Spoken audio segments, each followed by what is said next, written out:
Hi everyone, welcome back to part 2 of the UK crypto tax Q&A with one of the leading crypto accounting companies around in Myna, with their head of crypto tax, Jamie Nuttall, again answering some questions on UK crypto tax for us. And just a reminder that I have included an online inquiry form in the description to this video where you can contact Myna directly should you be looking for specific crypto tax advice based on your personal circumstances. And you just need to make sure you put my name and YouTube channel in the referral box in that online inquiry form, just so they know where you've come from. This video is part 2 of 3 in the Q&A series, so please do keep an eye out for the final part on YouTube. And I've also included a link to part 1 here and in the description to this video, in case you haven't watched this yet or want to go back and check it out again. So please like this video and subscribe to the channel so I can continue to offer more content for you in future. Just a reminder that nothing contained here is financial or tax advice. And let's jump straight into the Q&A.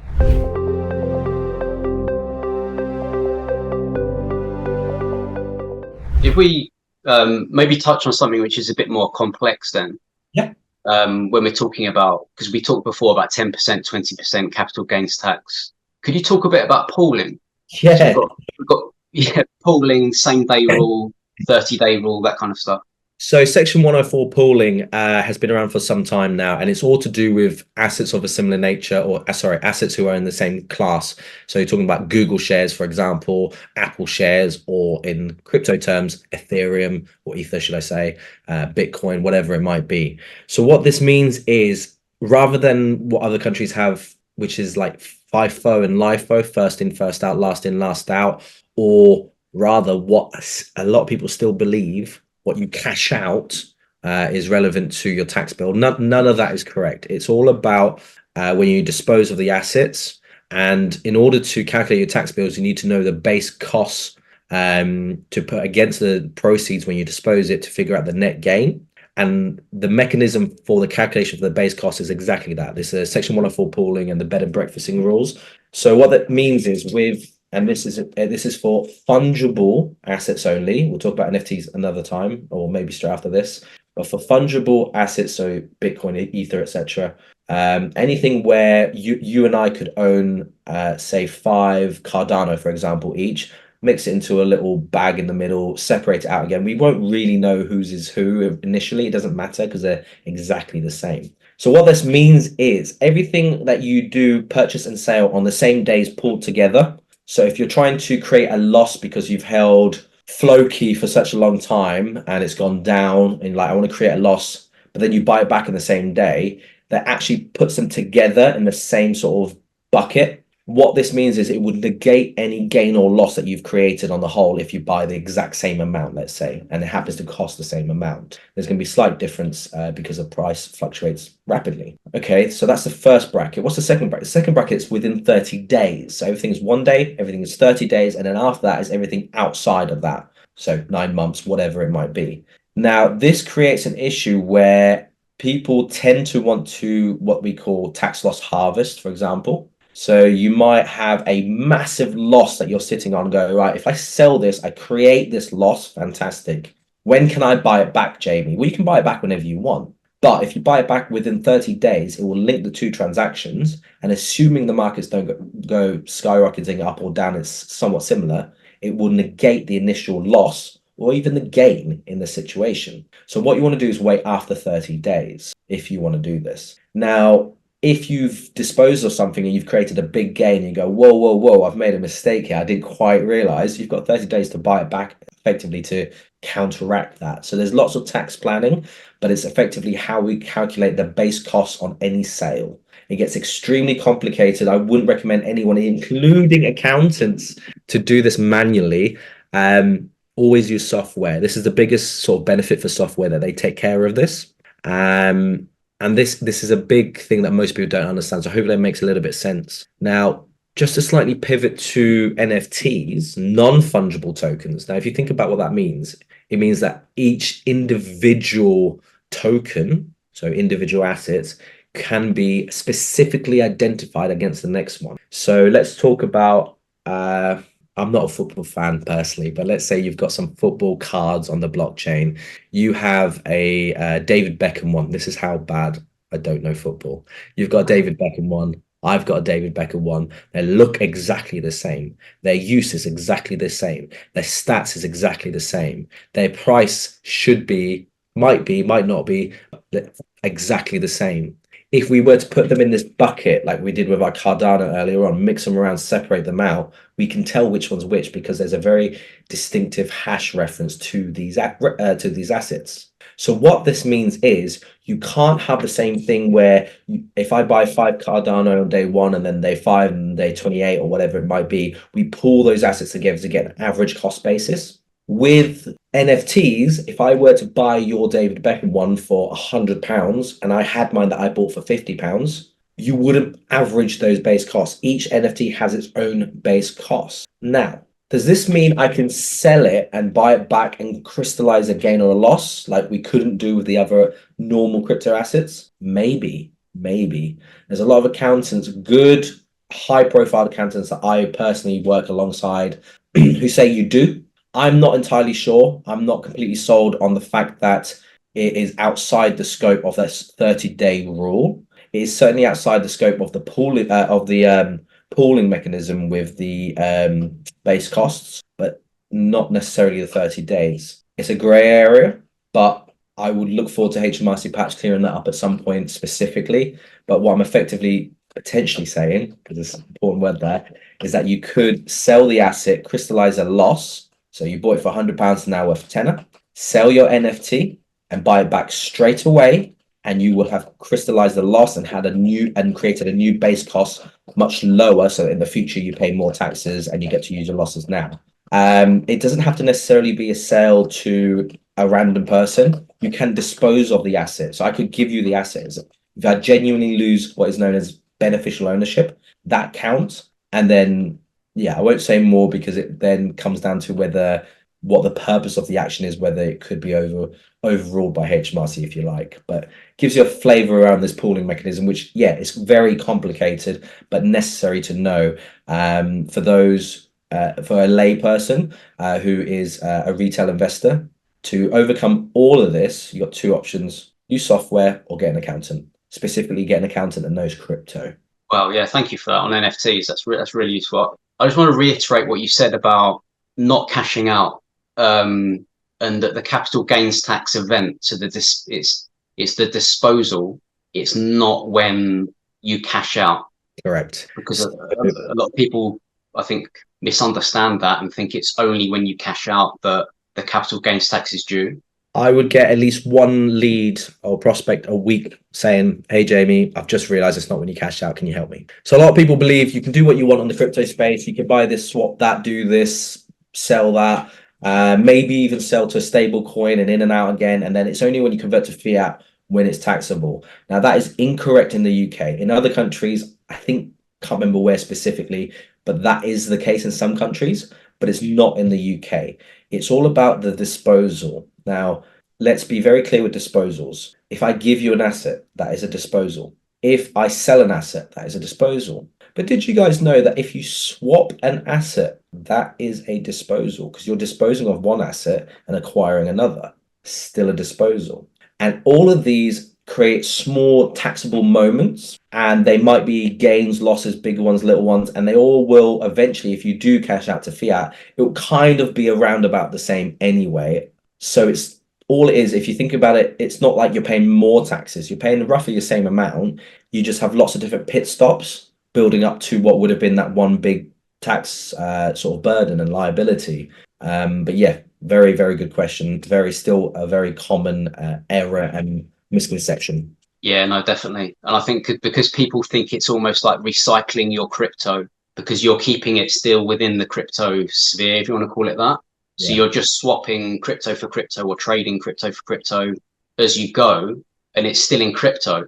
And then people have to pay the tax in fiat.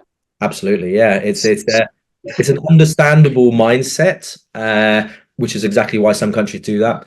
I don't know if the UK will do that. I can't imagine that they will, because it would open up a big can of worms for everything historically and all sorts. But yeah, spot on, absolutely spot on, James. Yeah, and I think linked with that, and it links with your, was it 2 million transactions you talked about before? 5.3 million. 5.3 million. Okay, well, well, I think that's the extreme then, if we take that as the top. But if someone's an individual investor in crypto and they have a lot of transactions, which as we've just seen is quite subjective, but if there are quite a lot, how does someone go about working out their cost basis? Yeah.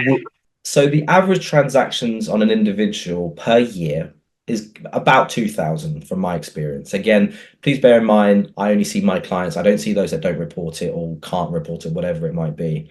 Even that average is quite a high amount if you compare it to traditional stocks and shares or any form of investments or people who are flipping properties. You're not flipping 2,000, you know?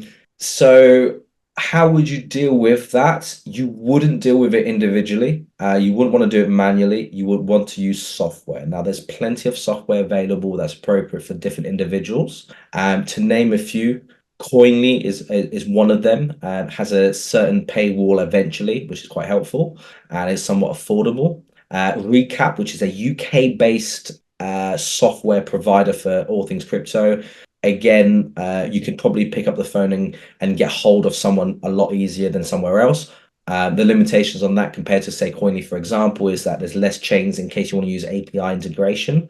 But if you use CSV files, it doesn't really matter. You can put anything you want on there. So I would recommend using any software, whichever is appropriate to the individual, depending on what you're doing. Coin Tracker, for example, is really good for picking up NFTs. And their base costs. It depends which fight you want to fight because none of them do it all.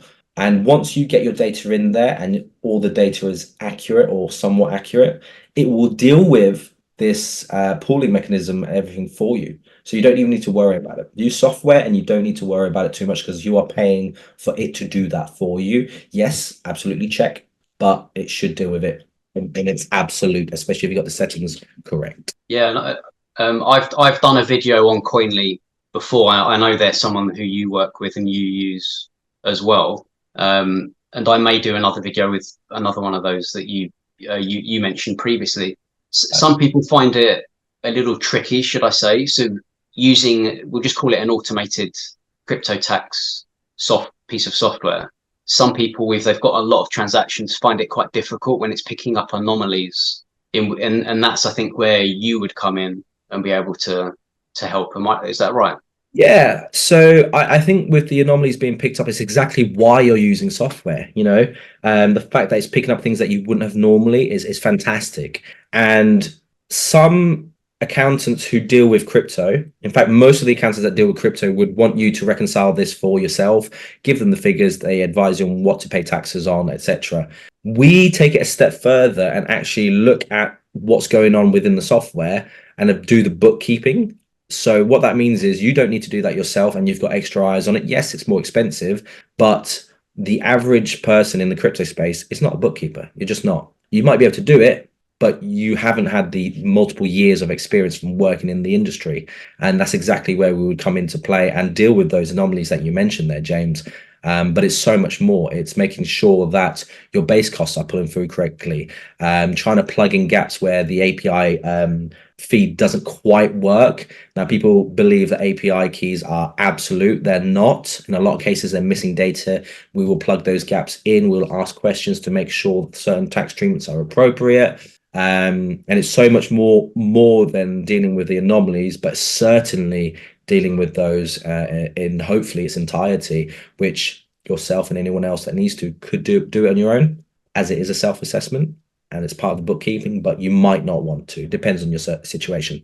Yeah, and I think that's something where a lot of people who I've spoken to who've contacted me start off with an automated system like Koinly. They plug in their wallets, their addresses, etc., that they're using to get an initial picture, and then go to somebody like you with some screaming help. Yeah, I did hear about the comments, someone just saying taxes help or something like that. More than happy to help. And I just want to reiterate, we are members of the community within the crypto space and specific communities within it. So if anyone, and I don't mind if it's your viewers or just a random Joe Blogs down the street, if you guys are tweeting me at CryptoTaxJME, help, this is my situation, I'll be more than happy to talk to you guys. And I'm not going to charge you when I'm tweeting you or in my DMs. Don't get me wrong, I can't DM you all the time. And I certainly want to limit to, about 5 replies, for example, depending on how busy my inbox is. But I'd be more than happy to help because I've been there, I've been there in the situation where even as an accountant, I didn't know what was going on when I was starting off the whole crypto journey. No one did really. And for the sake of one sort of message or whatever it might be, I'd be more than happy to help. Much to our managing director's dismay, Joe. But yeah, that's just how I operate. That's right. We won't tell Joe. We saw him earlier, so it's fine. Yeah. I don't watch this. Yeah, yeah, exactly. If we talk about maybe someone that's been in crypto for a long time now, if we're looking at perhaps someone that's just never reported anything, because obviously the regulations, if you were in crypto back in 2016, 2017, for example, these regulations didn't exist back then. What should they do? Should they report in retrospect, as it were, looking back? That's a good question. So the regulations and the law around it did exist. Okay. So I know what you're saying. I just want to caveat that very specifically, that you're saying that specific crypto law didn't exist. Correct. Absolutely 100% correct. But the law did exist that covered crypto assets. We just didn't know about it, if that makes sense. And the guidance that's been brought out has pointed towards the law that's already in place to cover all that's going on. So what this effectively means, James, is you will need to submit anything that is due. Usual rules apply, whether it be how much needs to be submitted, whether there is a tax bill. There's actually another limit of proceeds. So if you breach a threshold, which is about £50,000 a year, in terms of proceeds, you technically have an obligation to submit to HMRC. I'll put a pin in that just for this second. But so even in 2018 tax year, let's say you made some gains, you need to report that to HMRC. There isn't really a statute bar or anything similar on that. If you owe taxes, pay it. There will be interest. There will be penalties, unfortunately. However, HMRC have relatively recently sent warning shots saying, get everything in order, figure out what's going on, then tell us what's going on if appropriate, and we will not fine you extra on top of all that. If you do not do that and HMRC come to you first and they can prove that you deliberately concealed your tax duties and tax payments and liabilities, they can fine you up to an additional 100% of your liability. Now, worst case scenario is you've earned this crypto through services. So you're in the income tax regime, paying up to 45% tax plus national insurance. Call it 50% tax for argument's sake. If there's an additional 100% tax bill on that, like my maths isn't too shoddy lately, but 50% twice is 100%. And that's the genuine, all of your income would now be, for the government. On top of that issue, if this happens during a bear market, so we're getting very technical here, you would have earned it during a bull market where the fiat value is quite high, and you've got, say, £10,000, and then you owe the taxman, say, even £7,000 because of the fines and everything else and the delays and the tax. But you're dealing with it in a bear market when it's only worth £1,000 because you never cashed out or converted to a stable coin. So even if you liquidate all of the assets that you earned, specifically directly attributed to that £7,000 tax bill, you are still £6,000 shy. So you have to find that £6,000. So it's a huge, huge problem. The other side of it is if you have losses, you can use your capital losses indefinitely going forward as long as you claim them. Okay. And I want to repeat that. You have to claim your losses in order to use them indefinitely. Okay, there is a time limit. You have 4 years to claim them. So what that means is if you made losses in that 2018 tax year, James, and I'm using you as an example because you're the only one I can see right now, that is out of time. You might have made £100,000 worth of losses. That's gone. So if you made £100,000 of losses in that year and £100,000 in gains in this year, you would think, oh, it's net zero, no taxes to pay. And you would be correct. But if you didn't claim your losses in time, you have to pay the taxes and you can't use the losses. Now, it is up to HMRC and is at their discretion if you want to claim those losses out of date, highly unlikely they're going to accept it, which again, I don't want to get into politics too much and if it's fair or not fair, considering they would want you to pay your liability and some if you miss the deadline. But considering it's in the crypto space, I would say it's still worth a shot because no one really knew what's going on there. They might say yes. I don't want to talk about, specifics around that, but be very wary. 4 years to claim losses. I think everyone right now, considering we're coming up, again, subjective opinion here, we're coming up to a bull market now. 4 years ago, this time, we're in that space. We've had a bear market, let's be honest. So there will be a lot of losses somewhere there. Claim them for the love of everything sacred to you. Claim them, whether it's through us or anyone else yourself. Just do it. Might save you a small fortune. Wow, thank you. And honestly, the value you're adding here is amazing. No, it's my pleasure. No, thank you. If someone has not made gains above, I don't know, let's say 3,000 or 6,000 or whatever the exemption amount is, so they've made a gain of, let's say, £2,000 in this year, but you have the exemption of 3,000, so there's no tax due. Do you still need to report that? Possibly. Now, if you have no tax to pay, most people think, oh, I don't need to report. And that's perfectly reasonable assumption to make. However, there's actually another criteria, technicality. If your proceeds are above £50,000, and it was 49,200 because it was 4 times your annual exemption of 12,300. Now, it would be unfair to be 4 times your annual exemption now, which is be what? 12,000. That's very low. So they kind of stuck it at £50,000. If it's over £50,000, you have an obligation to report it to HMRC, regardless of if it's a loss, if there's tax to pay or not. Now, I want to be very clear with this, that this is going to bring in a lot of people that do not think that they're in the space. If you, let's say, for example, James, you've come to me as a client, you said, Jamie, by the way, guys, this is not true. I do not know James's financial situation at this moment at all, okay? But let's say you've only got £5,000 worth of assets, James. You probably think, well, I've never sold it, I've never made a gain. I've traded a little bit, but I've only ever had £5,000 worth at any one time.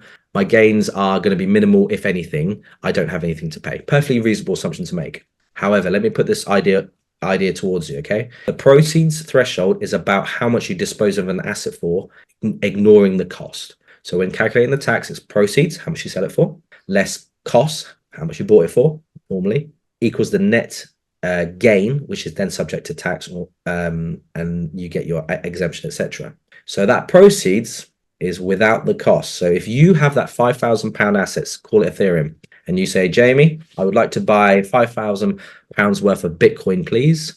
I go, yeah, fine, whatever, let's swap, because for some reason I'm on an exchange now.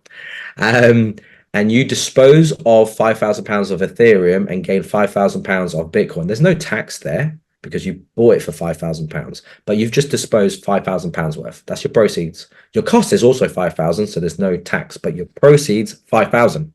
And throughout the year, you say, Jamie, I want to now buy that Ethereum back using my Bitcoin. Fine. And we swap back essentially. No value has changed whatsoever in this scenario.